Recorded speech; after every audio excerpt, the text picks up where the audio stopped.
Good morning, everybody. I'm Dr. Kemi Olunloyo for Kemi Talks Media.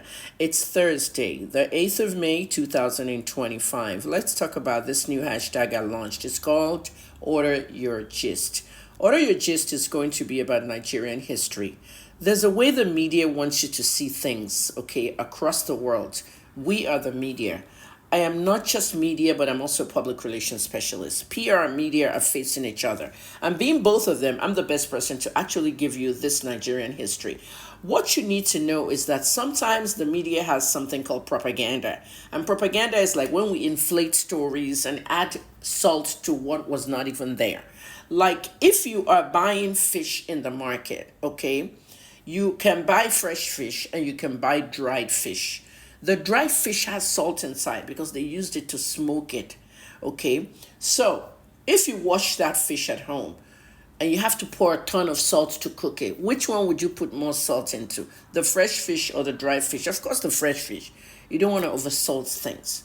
But some people can still salt it a little bit, okay, when it's not really needed. Do you understand what I'm saying now? That's how propaganda is. When the media will add salt and pepper to something that doesn't really have to be there. Okay, and it's done. So the Nigerian media does a lot of propaganda because they're owned by the people that shouldn't be owning them. In the United States, where I trained, you cannot own a media outlet if you are a politician.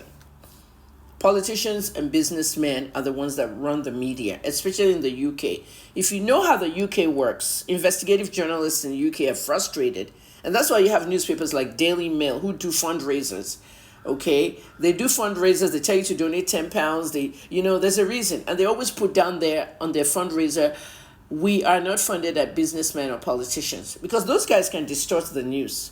If I own a media outlet, I can actually tell you not to report something or tell you to change something, and if you don't do it, I'll fire you.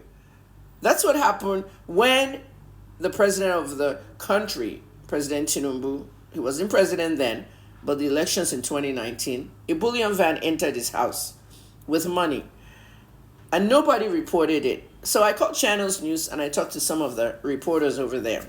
And one of the reporters told me, Dr. Kemi, our boss said we shouldn't report it to because he's friends with Tinubu. So John Momo is friends with Tinubu, and because of that, you can't report that a bullion van entered his compound. So who reports it? Sahara reporters, Kemi Olunloyo, Premium Times, and all the other independents. This is how media works. In Nigeria, they canceled history in schools. And when they canceled history in schools, a generation did not know what happened in Nigeria. Okay? There are ways the media wants you to see something. I have a photo I'm going to use, and there are other ways they don't want you to see it. If I stand in front of this petrol station right now, and somebody came to this petrol station and shot another person, within minutes the police arrive, crowds gather. If you arrived here an hour later, more than likely you'll still see remnants of what happened there. You might still see some police cars. You might want to ask what happened here. But there are other places where you might be standing at that petrol station waiting for a bus, and a woman came by trying to catch the very same bus. She was carrying a big basket of oranges. Somebody tripped her and the oranges fell all over. Everybody at the bus stop started picking the oranges right back into the basket, and everyone entered the bus. If you came here an hour later, you wouldn't even know what happened over there. You would know that somebody dropped oranges, everybody picked it. You will not know. So that's how the media operates when it comes to propaganda. Things that happen and they don't want you to know about because it's not necessary. And that's your life. That's the history of Nigeria. So, Order Your Gist is live. You're going to be the one that will ask me what you want to know. If you go to Facebook now, you'll see people are already commenting. They want to know about Biafra. They want to know about the war. They want to know why Abacha kept so much money outside the country. Ask your questions. I am the best journalist to tell you that, okay? Aside from the fact that I'm the daughter of a high-ranking politician, okay, who betrayed me, my father.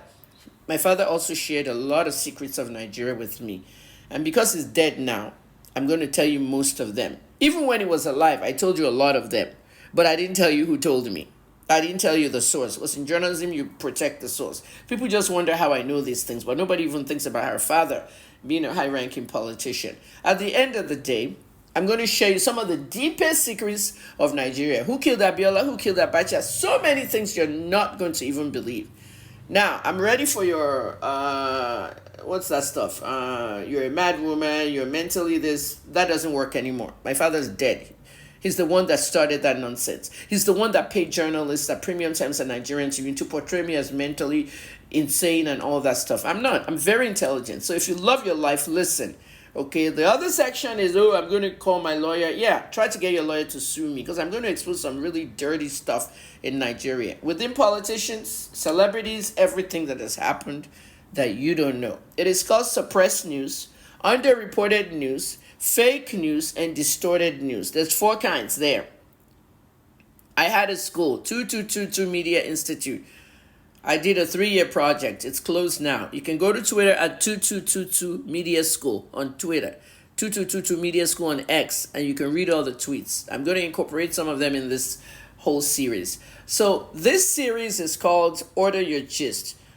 Leave your order for me, and I will do a video. Everything you want to know will be a TikTok and a YouTube video.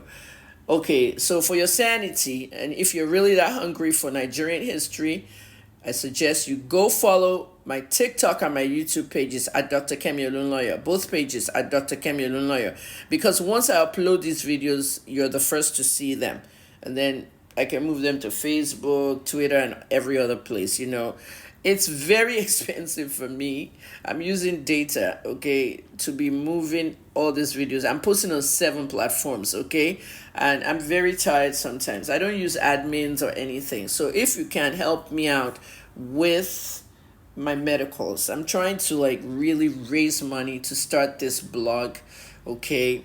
Therapeutic blog, and to get treated for post-traumatic stress disorder. I really want to go into a PTSD retreat. So guys, don't forget to help me, okay? I've put all the account numbers. It's pinned everywhere, you know. 2007 477 is First Bank. If you have PayPal, paypal.me/Olukemi Olunloyo. Zelle is KemiTalksMedia@yahoo.com. And GoFundMe.com/KemiPTSD.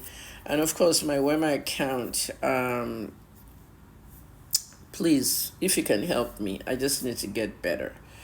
But I have to keep talking. Talk therapy is the treatment for PTSD. So I'll keep myself busy with Order Your Gist. When I do Order Your Gist, please save these videos because the children after you and the children after them must know Nigerian history. Okay, I'm digging down as far back as 1950 because I once sat in front of my own grandfather, the first deputy IGP in Nigeria. And he retired in 1951. He died in 1988. But I remember sitting in front of him as a 9 or 10-year-old with the other kids when he would tell us stories. A lot of the stories are still stuck in my head. I'm going to tell you some crazy stories that happened in Nigeria. Crazy shit. Okay? Thanks for listening.